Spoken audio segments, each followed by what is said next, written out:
So the girls started a conversation about being a cutie versus a baddie and accepting that they're a cutie and not a baddie. And for the fellas, I want to make sure that y'all understand the difference so y'all know what y'all getting into between picking a cutie versus picking a baddie. This whole baddie versus cutie conversation, I knew that once men joined in on this little conversation, it gonna turn to about their preferences. We might have to abort mission, girls, because the boys have found out about essences. Well, a very watered down version of essences. So I came across this video on my For You page of this girl just saying in a caption on the screen that she has finally accepted the fact that she will forever be a cutie patootie and not a baddie. And it blew up, especially for black girls. I feel like a lot of the time people generalize us and place us in a certain category and genre of beauty type. We're oftentimes placed in a very confined box when it comes to what the expectation should be of our type of beauty, when, as you guys know, if you've been around the channel, if you haven't, hey girl, what's up? It's your girl Tima. Welcome to one of my unfiltered Get Ready With Me. If you're not new here, you know that I love to talk about beauty related stuff, and I emphasize a lot of the times the importance and the value of putting yourself together and knowing, most importantly, how to put yourself together and what works for you versus what doesn't. So when I saw this conversation being had, I knew I had to do another one of my unfiltered Get Ready With Me's because men have ruined the conversation. So let's talk about it while I get ready to take pictures. Actually, I really want to get back into modeling. You guys, I'm feeling really good. Also, I've been going through quite a lot, especially right now in my life. I'm just ready to advance, and I've been feeling really stuck for the past few months, but I feel like I'm finally getting to the point where I'm finding myself again and I'm finding my passion. And to help me even further more catapult to that finding myself experience, I'm not going to do 75 hard. I'm actually going to do the great lock-in, but I'm starting a week later. There's some really big things happening that I feel like I need to let go of before entering this new era. Vlogs coming very soon, and I did open a new YouTube channel specifically for my vlogs. Even outside of the Great Lock-In Challenge, I do really want to start vlogging. I feel like my life, my day-to-day life, can help inspire some of you guys, especially post-breakup. So even if you're not going through a breakup, or if you're just trying to figure out life, just needing some motivation, we're in it together. If you've been looking for a sign to start getting your shit together, take this as your sign to go follow my new YouTube channel, and let's do it together, girly. We're all in this together.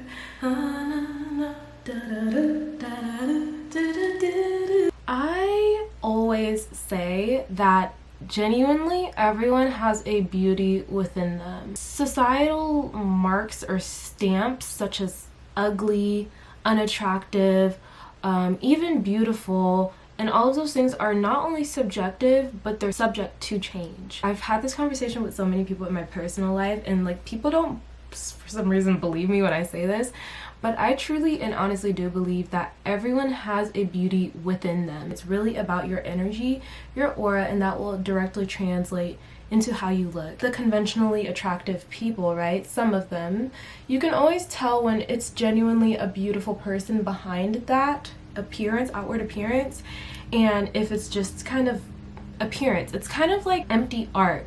Like, it's art that looks nice but lacks substance. That's why I really do believe that everyone has this beauty within them, because if you have that beauty within you, surface level is quite easy. You just figure out what hairstyles work for you, what makeup style works for you, what type of lashes work for you, what type of lashes don't work for you, what colors flatter your skin tone. And once you figure out those little things and even take care of yourself more, when you overall become a better person and more radiant person, that will naturally translate into the outward. I have talked about essences before, and I think it's super important that the girlies, especially the girlies that like to put themselves together and want to step into the world in their highest version of themselves, I think it's a tool that can really, really help us girlies out. So this conversation that recently resurfaced has been around for a very, very long time. When it comes to your beauty, black girl beauty, this is super important to talk about. Finding what works for you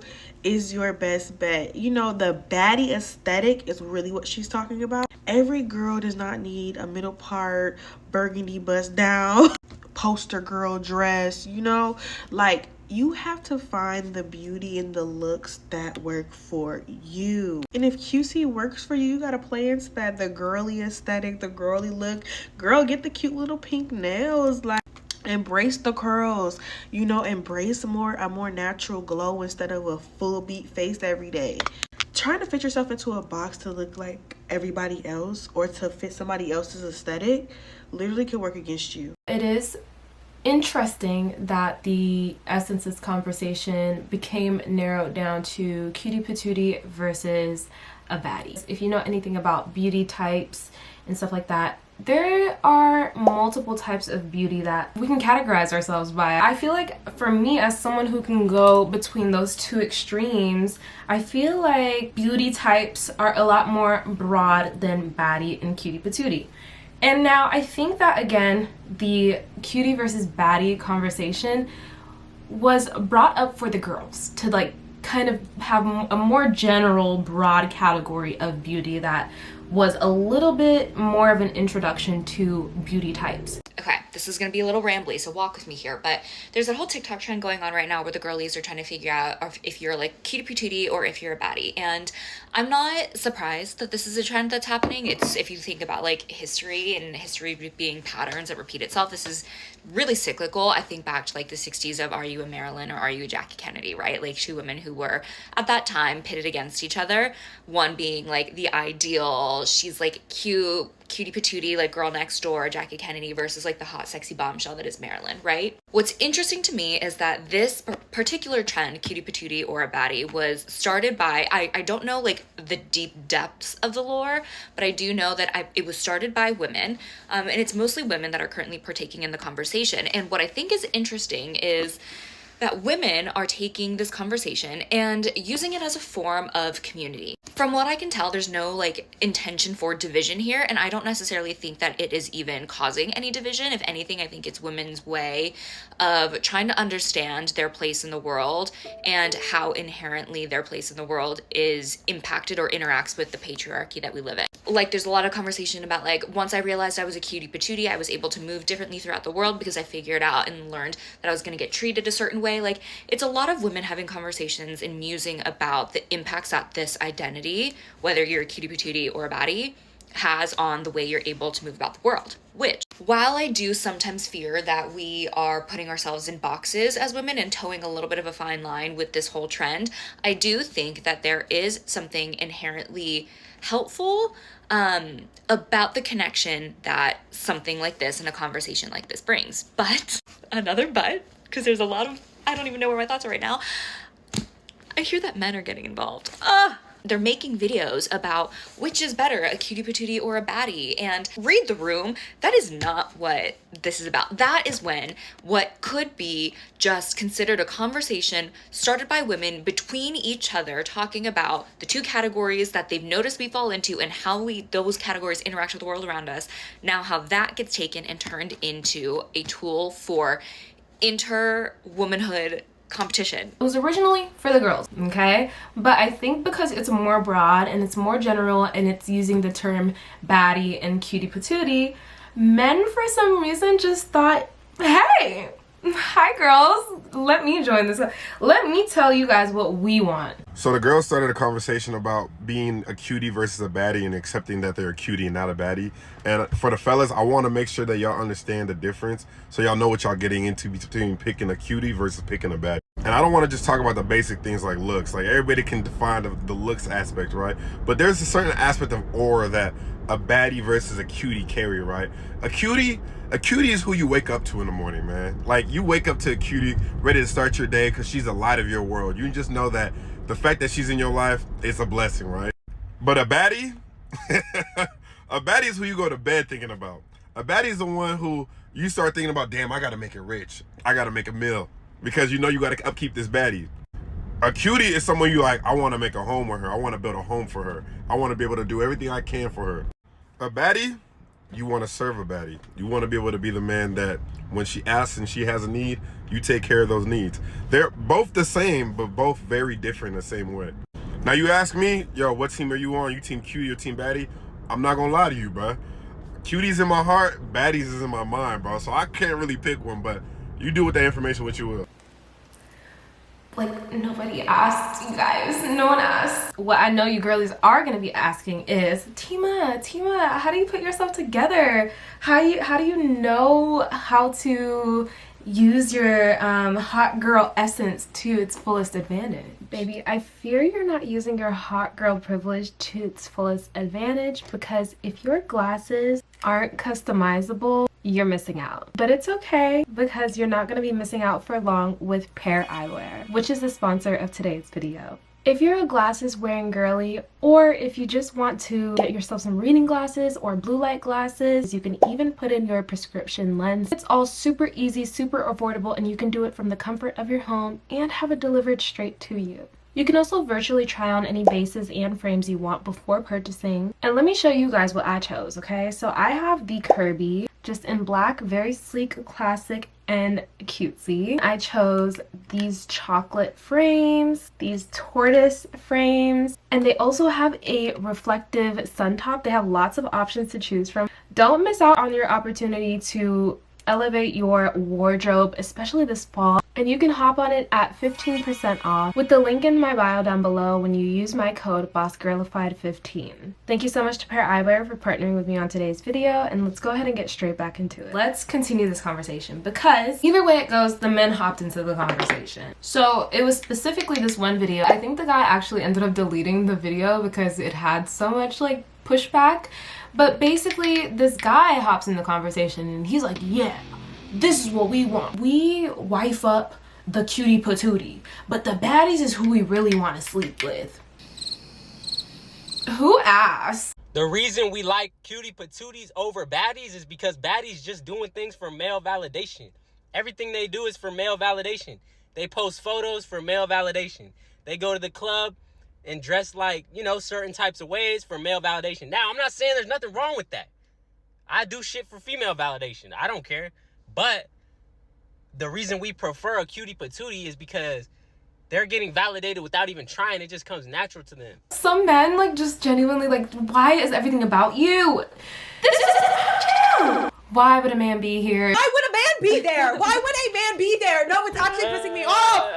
Oh my god, it pisses me off. Why would a man be there? Why do you want to be there? Like, what are you even talking about, brother? Who invited you here? I don't even remember what the comments were. I really hope like I can find it, or like I could find like an archive. I should have screenshotted some of the comments. I really hope I did. And it kind of became this competition of who's better, baddie or cutie. Whole time he was putting both categories of types of beauty for women down. That guy that said cuties are the type that you marry, you know, you wake up every day, you're happy, they're low maintenance, versus baddies who, you know, you can look at and you know you need to make more money. It just proves our point as to why women have decentered not only men, but marriage. A lot of men, I'm not going to say all, but way too many at this point, at y'all big ass ages, they marry women that they settled for. Because like he said, the baddies are still in his head. If he could make more money, if he found a way to make more money, if he had the ambition, if he wasn't lazy, he would have found a way to make more money to get the woman that he actually wanted, right? But because he knows that he can get someone whether or not he makes a lot of money, because there are women who will still accept them for that, he's gonna settle for someone that he deems less expensive, low maintenance, if you will. So while he might have made that and thought, yeah, the cuties are gonna love this, they're gonna eat this up, he disrespected both types of women and making it into something that was male-centered, which is an issue that we're seeing across social media in so many different ways. And I've been really wanting to talk about this. We see it in the streaming world, we see it on even that one specific niche pocket of the internet. Another really good example is the whole gym wear conversation. I've always been a gym girly, I've always been in sports, I've always been a cheer. I've done enough sports and I've done enough physical activity to know that yes, you don't necessarily have to dress a certain way when you work out, but it definitely does make it a lot easier, especially if you're doing certain sports, right?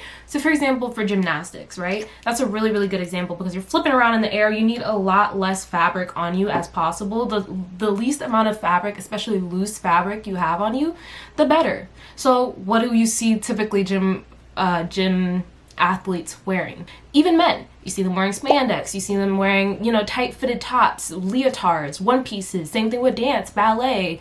You see them wearing leotards, tights. You know, there's certain attire you wear for the performance of your sport activity or gym session. I do find myself just having a better workout when I wear something that's tight-fitted. I don't know if it helps me with like isolation or it's just a lot less fabric that I have to worry about or what it is, but it definitely increases my performance, and also I'm not sweating and hot and overheating, because also I'm the type of person where I have low energy because I have anemia and a fast metabolism, so it's really easy for me to get burnt out really quickly, and it helps just a little bit more when I'm not fucking dying of a heat exhaustion. And even if you look at what women were wearing in the 80s, 90s, like they were wearing a lot, like what we got going on is a lot more tame nowadays. And it's just kind of one of those things where it's like, again, men making something that's not about them. And I'm just gonna insert this video because it sums it up better than I could ever. Girls are wearing is just like, it's so revealing that there's nothing left to the imagination. I always found the phrase leaves nothing to the imagination to be morally disingenuous, because it infers that you are going to fantasize about the women you cross paths with regardless of how they're dressed. That making you the common denominator, not me. But more so, you follow it up with, I don't know, I just don't find it attractive when a woman's comfortable putting everything on display. So it's about possession and entitlement. So you're attracted to modesty. So if I dressed modestly, wouldn't I be looking for your validation under your worldview? If I dressed modestly, wouldn't I be acting in accordance with your preferences and desires? Isn't it an oxymoron to say you prefer modest women and then to assume women are dressing immodestly for your validation? When you go to the gym, the beach, outside, it's hot outside, shirtless or in a muscle tee that covers nothing, nips hanging out both sides, nip slip, nobody assumes you're doing that for female validation. They just look outside and assume, damn, it must be hot, look at him, it must be really hot outside. But when I wear a camisole, compression shirts, biker shorts, then suddenly I'm looking for your validation. Do you want to know what the distinction is? The relevant distinction is male entitlement. You having a grandiose, inflated sense of self-worth that says everything a woman does must be for your validation. I have never looked at a man and assumed he's dressing for my validation. Ever. Y'all do this with hobbies, music interests, video games. It's ridiculous. No.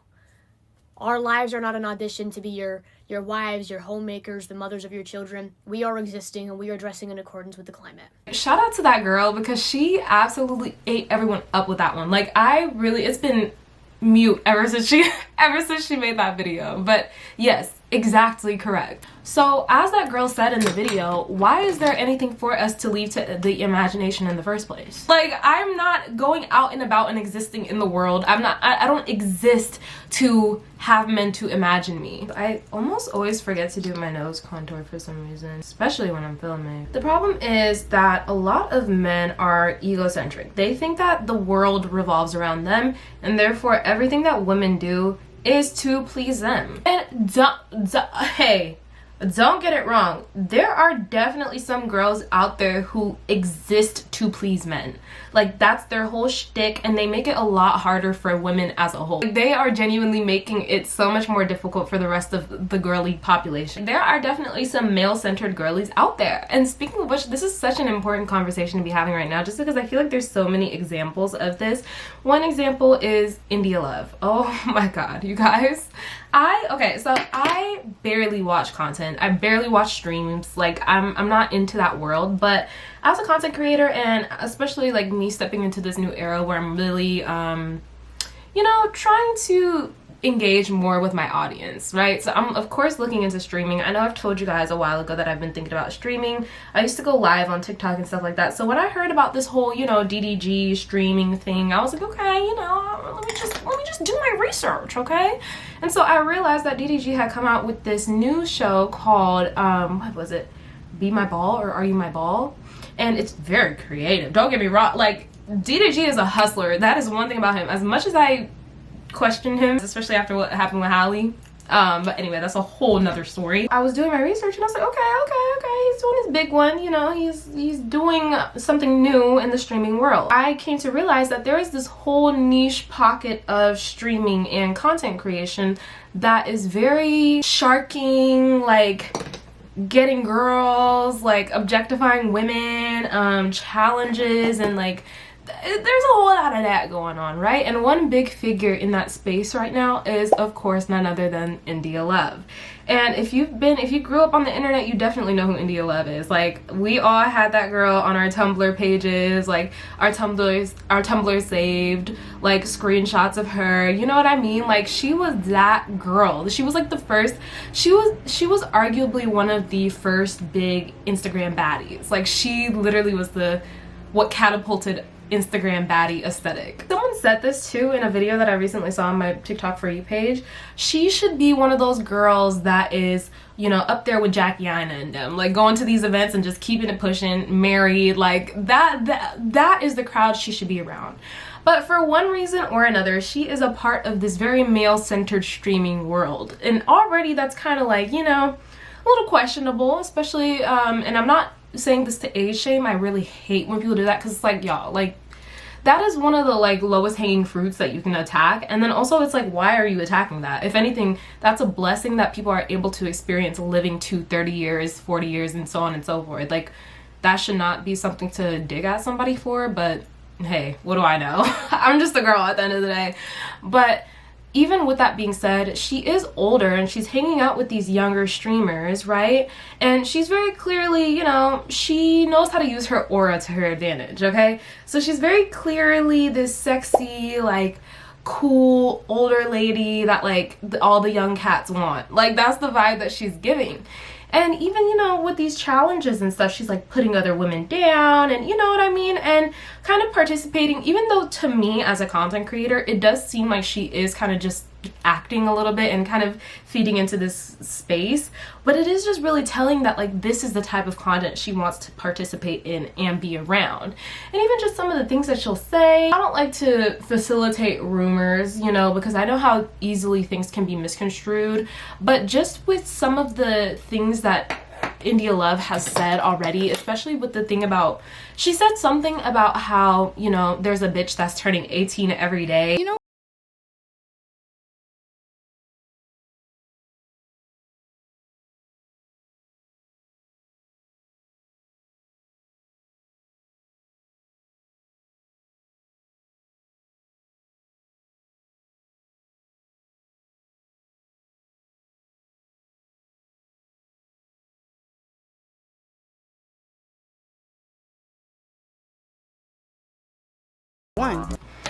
excuse me.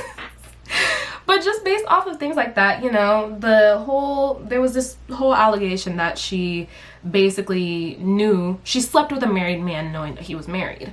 And so, you know, based on stuff like that, it's not that far-fetched. But even without that rumor in place, even if that isn't true, even if we take that out of the equation, it's definitely giving male-centered, right? There was also another video recently that went viral of this girl talking about how, you know, she used to be very male-centered, and she knows that those girls that specifically only get white or French tip nails, like, she knows they're doing it for the male gaze. A girl made a video saying if you're really strict with what color you get on your toes, like super strict, you only get white or you only get French tip, it's because it's for the male gaze. Could not agree more, because that used to be me. I used to strictly get white for years. Not another color touched my toe for years. And then I tried something new, French tip, because that was sexy too. And you can say, oh, I get this from me, I think it's cute.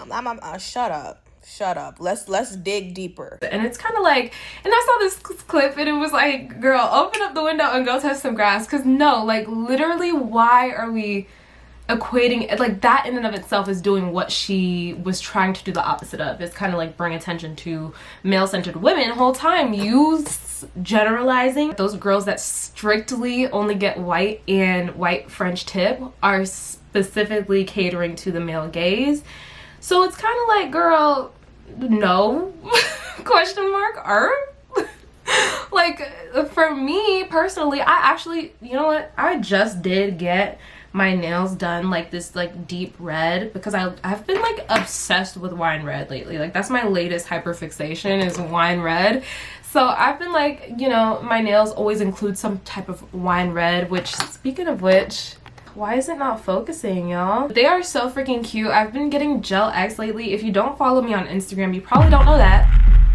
Hint, hint, nudge, nudge. So you might want to get on that so I don't have to keep updating you through YouTube. I talked about a few weeks back how I got gel X for the first time, and baby, I am not turning back. Like, they have not lifted. I don't know what the hell people be talking about, because when I was doing my research before I got them done, people were like, no, they don't last, like, da da da da, like, they lift, like, they don't last. Bro, I have not had one single nail break, chip, lift at all, and I've gotten them done twice now, and this is like going on week 2, and they're still flawless. Like, even, oh my god, and don't even get me started on the health of your nails when you take them off. Like, my nails were cooked before I got gel X, and when I got my gel X removed and to get my second set, my nails were healthier than they've ever been. So little hint, you should definitely try to get gel X. But yeah, moral of the story, I like to, you know, switch it up a little bit, but I was definitely one of those girls that religiously got French tip. But was it because I was performing for the male gaze? No, it was because French tip, it looks nicer for longer. I might be exposing myself a little bit here, but I've kept a French tip gel manicure on my toes, or pedicure on my toes, for like 2 months. But they looked good. Like, you would have never thought they were that old, because it's clear at the bottom, and so it's really just the French tip top part. And if you get it done well, the gel won't chip. I do get what she was trying to say though, because there are definitely that specific type of girl who will specifically like get the white toes or like the white French tip, but that is not all girls. Like, that's not the sole reason why people religiously do anything in their life. It's not a universal truth that the girls that get white toes and white French tips are doing it for the male gaze. It's so disheartening, and the reason why I really wanted to talk about this conversation is because it's just so frustrating that so many things that the girls do for lightheartedness, or for the sake of just having fun, or just going to the gym, just getting a good pumping, feeling confident, doing what they love, becomes flipped and becomes about men. It's literally like dehumanizing. It's like women can't do anything, we can't exist without it being about a man. And like, we're literally girls at the end of the day. Like, be so for real. We're just trying to figure out what makeup style looks best for us. We're just trying to figure out if our face is oval, heart, or square, and the styles that work best for us, and our color palette, and what, like, that's it. We just care about like our little cute things. Like, it's not about men all the time for most of us. And it seems harmless in the moment, especially like these smaller things, until you really look at it in the bigger picture, where what does society look like when everything becomes about male-centeredness? And like I said, another really good example is the streaming world, right? Even outside of the whole India Love situation, okay? Even though I will say not all streamers, not all, but a lot of the streaming world, especially the biggest streamers, some of the biggest streamers,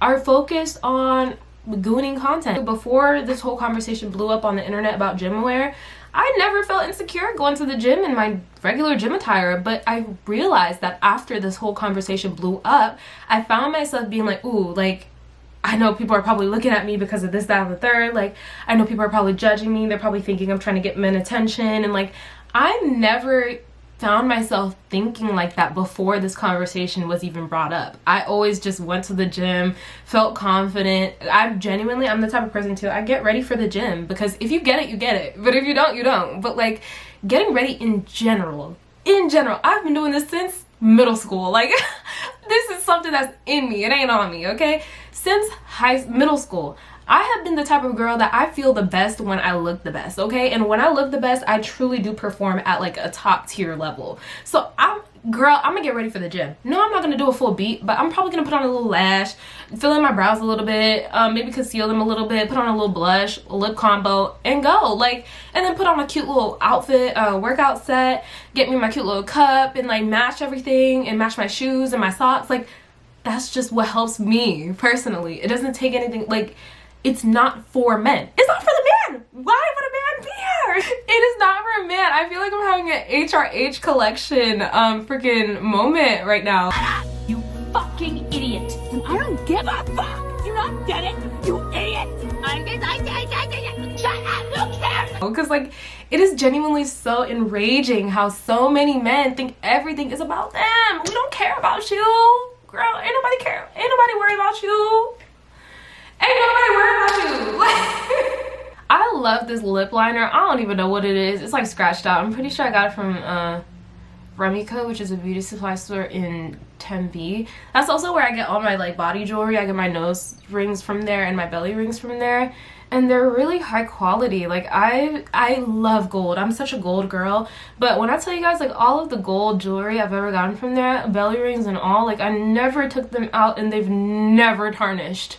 I don't know what they put in there. I don't know what type of bruja witchery they made them with, but I'm not complaining. Conversations about beauty and like beauty types and stuff shouldn't be dumbed down to whether you're wifey material or not. And then it breeds this like competitive nature between women where it's like, oh, who's better, cutie patooties or baddies? Like the men don't want the baddies, they want the cutie patooties, like, or like the baddies feel like they have to defend themselves. Luna! Oh my goodness, Luna!